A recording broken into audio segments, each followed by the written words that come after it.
देखिए आज अपन इधर इधर हेलो चलिए क्लास चल रही भैया ध्यान से देखो इक्वेटोरियल पोजीशन की बात करें जो कल अपन ने पढ़ा था ना उसको कंटिन्यू करते हैं एक बार। जैसे कि मान लो एक मैंने डायपोल ले लो प्लस और माइनस, ये कुछ इस तरीके से डायपोल है, ठीक है।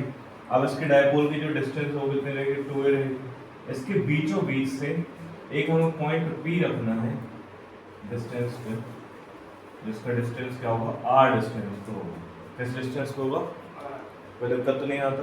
अच्छा एक बात समझो कि ये जो P पॉइंट है ये टेस्ट चार्ज है। क्या है ये बेटा, टेस्ट चार्ज है, तो ये हमेशा क्या रहेगा, पॉजिटिव, ठीक है। अच्छा अगर मैं यहाँ पे इसको जोड़ दूँ इस तरीके से और मैं इसको भी जोड़ दूँ इस तरीके से, तो ये पोजीशन, अच्छा ये ध्यान से सुनना इस बात को, ये 2a है पूरा, तो ये क्या हो जाएगा a और ये भी क्या हो जाएगा। अगर मैं पाइथागोरस का थ्योरम को यूज करता हूँ, ये वाली लाइन निकालता हूँ तो क्या आ जाएगा, under root of r square plus a square. कोई दिक्कत तो नहीं आता, डन है। आप समझो ये पॉजिटिव चार्ज है, ऑलरेडी ये पॉजिटिव चार्ज है, तो ये जो है वो रिपेल करेगा पोजीशन, कोई दिक्कत तो नहीं। और ये नेगेटिव चार्ज, ये पॉजिटिव, तो ये क्या करेगा, अट्रैक्ट करेगा। क्या करेगा बेटा, ध्यान से सुनना इस बात को, जो पोजीशन रिपेल कर रहा है वो क्या है, इलेक्ट्रिक फील्ड प्लस क्यू, और जो रिपेल कर रहा है वो क्या है, इलेक्ट्रिक फील्ड माइनस क्यू। याद रखो, दिक्कत हो, डन है। आगे बढ़े। आप समझो अपन ने लास्ट क्लास में वेक्टर पढ़े थे, 11th क्लास में वेक्टर्स पढ़े थे। वेक्टर्स का मतलब क्या होता है, मान के चलो अगर अपने पास दो अलग अलग पोजीशंस की बात आ रही है तो आप 90-90 के वेक्टर्स लोगे। कहने का मतलब ये है, ये थीटा है अभी के लिए, और ये भी क्या है, थीटा डिग्री है, क्योंकि ये थीटा है तो ये सेम साइड के लिए एंगल है तो वो भी थीटा ही है। अब इस वाली लाइन पे देखना, इसके वेक्टर दो, एक इस पोजीशन पे होगा और एक इस पोजीशन पे होगा। क्योंकि ये थीटा है और ये पैरेलल लाइन से दोनों, तो ये वाला एंगल भी क्या हो जाएगा, थीटा।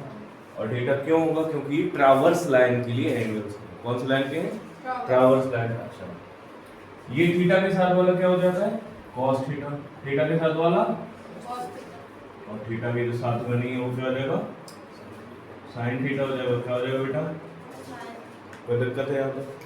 अगला पॉइंट आता है जो निकल के, वो ये आता है कि हमें माइनस क्यू वाले के लिए भी इलेक्ट्रिक फील्ड लिखनी है, तो उसकी भी एक पोजीशन बनेगी। कैसे, एक ये वाले वेक्टर बनेगा और एक नीचे के लिए बनेगा। अच्छा ये थीटा है तो ये भी क्या है, थीटा। कौन सा थीटा है, ये इंटीरियर अपोजिट एंगल या अल्टरनेट एंगल से बोल सकते हैं, ठीक है। तो ये क्या हो जाएगा, ई माइनस क्यू का कॉस थीटा, क्योंकि यहाँ पर भी कॉस है, ठीक है, और यहाँ पे क्या हो जाएगा माइनस क्यू वाला साइन थीटा। यहाँ तक कोई दिक्कत है बाबू, यहाँ तक कोई दिक्कत है।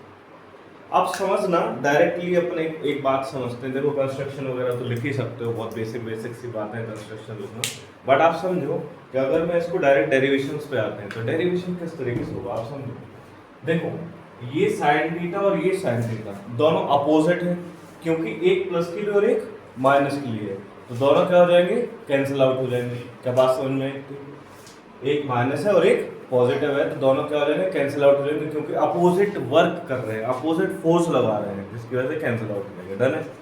बट वहीं पे ये जो cos थीटा कंपोनेंट है वो दोनों एक ही डायरेक्शन में वर्क कर रहे हैं, तो अपन को जो नेट फील्ड आनी है, जो नेट इलेक्ट्रिक फील्ड चाहिए, वो क्या हो जाएगी अपने पास, कि भैया E प्लस क्यू का cos theta plus E minus Q का cos थीटा, इन दोनों का एड ऑन कर दो आप, तो आपका रिजल्टेंट मैग्नीट्यूड जो बोलते हैं, रिजल्टेंट जो इलेक्ट्रिक फील्ड है वो आपके पास आ जाएगी। डन है यहाँ पे। अच्छा इलेक्ट्रिक फील्ड का फॉर्मूला क्या पढ़ा था हमने, इलेक्ट्रिक फील्ड का फॉर्मूला पढ़ा था के क्यू बाय आर स्क्वायर, ठीक है।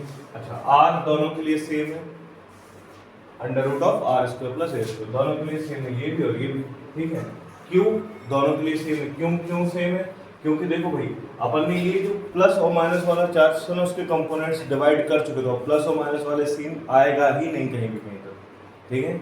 हमें क्या करना है, हम देखेंगे यहाँ पर, तो हम करेंगे भाई इलेक्ट्रिक फील्ड जो नेट आई है वो आई है ई कॉस थीटा के लिए क्या लिख देंगे, इस तरीके से लिखते हैं अपन, देखो 2e प्लस क्यू के लिए कॉस थीटा, क्योंकि रीजन क्या हो जाएगा, ये जो ई कॉस प्लस वाला है वो ई माइनस वाले के इक्वल हो जाएगा, इलेक्ट्रिक फील्ड दोनों के क्या हो जाएंगे, इक्वल हो जाएंगे। कोई दिक्कत है यहाँ तो? डन है।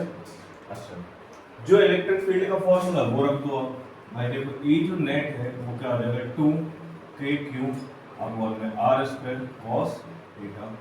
अब आर की वैल्यू रखना है सर, क्यू है उसमें कोई चेंजेस नहीं, आर की वैल्यू रखना है तो रख दो। देखो 2k³ अपॉन में आर की वैल्यू क्या जाएगी, under root of r square plus a square का होल स्क्वायर। कोई दिक्कत है यहाँ पर? और cos थीटा के लिए अब सुनो, cos थीटा क्या बोलता है, बेस अपॉन में हाइपोटेन्यूस। अरे भैया रिप्लाई दिया तो, बेस अपॉन में हाइपोटेन्यूस। बेस क्या है यहाँ पे, a है, हाइपोटेन्यूस का ये है, तो cos थीटा की वैल्यू क्या आ जाएगी, a अपॉन में under root of r square plus a square. Base ये है, हाइपोटेन्यूस ये है, कोई दिक्कत तो नहीं आता? अच्छा, यहाँ पे cos थीटा की वैल्यू रख देते हैं under root of r square plus a square. कोई दिक्कत है यहाँ तक? पक्का कोई दिक्कत नहीं। ये रूट से ये वाला स्क्वायर कैंसिल हो गया। अब देखते हैं ई जो नेट है वो क्या आ जाएगा, ये Q2A ये साथ में लिख दो भैया, Q2A अपॉन में ये r square plus a square, ठीक है, ये है 1। और ये देखें आप तो अगर अंडर रूट को मैं इस तरीके से लिख दूं 1/2 के पावर, तो कोई दिक्कत है क्या? कोई दिक्कत नहीं है। इसको हम क्या बोलते हैं जानते हैं? इसको हम क्या बोलते हैं भाई, के डायपोल मूवमेंट। क्या बोलते हैं? Dipole movement. अच्छा, और ये क्या हो जाएगा, ये हो जाएगा r square plus a square to the power 3/2। ये आपके पास एक फॉर्मूला निकल के आता है अपने लिए जो इक्वेटोरियल पोजीशन में वर्क करता है। किसके लिए वर्क करता है बेटा? अब इक्वेटोरियल पोजीशन पे अगर मैं शॉर्ट डायपोल की बात करूं, किसकी बात करूं?